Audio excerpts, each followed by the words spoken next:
मेरा नाम आंचल है और मैं एक बहुत खूबसूरत और जवान लड़की हूँ। मेरे यहाँ कमल के फूलों की खेती होती थी और मेरे बाबा कमल के फूलों के व्यापारी थे और हमारा व्यापार बहुत अच्छा चल रहा था। और एक दिन जब मैं कमल के फूलों को तोड़ने के लिए अकेले ही जाती हूँ, तब शहर से दो लोग आते हैं और फिर वहाँ पर मुझे फूलों को तोड़ता हुआ देखो और फिर मेरी फ़ोटो खींचने लगते हैं।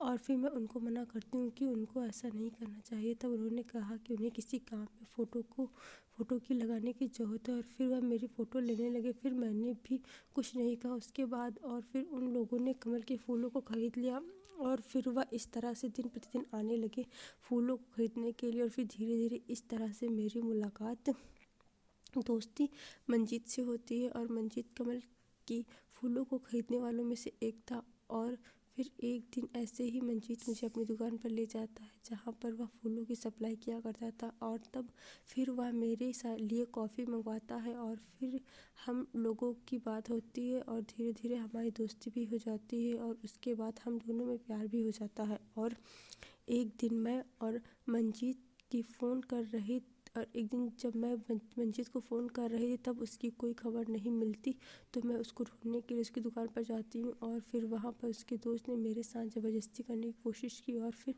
मैं खुद को बचा करके कैसे भी वापस आती हूँ। और यह बात मैं यह सब कुछ मैं मंजीत को नहीं कह पाई क्योंकि मंजीत और उसकी दोस्ती अच्छी थी, क्योंकि मेरी वजह से उन दोनों की दोस्ती ख़राब होती तो मैं यह कभी नहीं चाहती थी।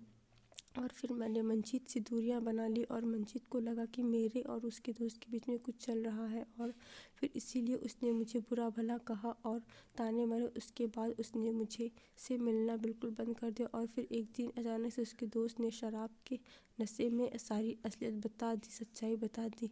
और जब यह बात मंजीत को पता चली तो फिर वह पछतावे के साथ मेरे सामने आते हैं और फिर मुझसे माफ़ी मांगते हैं। तब मैं उनको माफ़ कर देती हूँ। आशा करती हूँ कि आप लोगों को छोटी सी कहानी ज़रूर पसंद आई होगी और मेरे चैनल पर नए हैं तो चैनल को प्लीज़ सब्सक्राइब कर दीजिएगा, साथ ही वीडियो को भी लाइक कर दीजिएगा और कमेंट सेक्शन में ज़रूर बताना कि आप लोगों को ये कहानी कैसी लगी।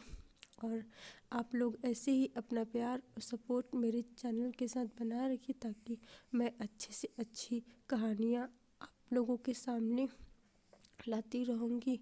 और हम लोग बहुत जल्द मिलेंगे इसी चैनल पर एक नई कहानी के साथ। तो देखते रहें मेरा चैनल मधु की वॉइस और हम लोग बहुत जल्द मिलेंगे। थैंक यू सो मच, धन्यवाद, शुक्रिया।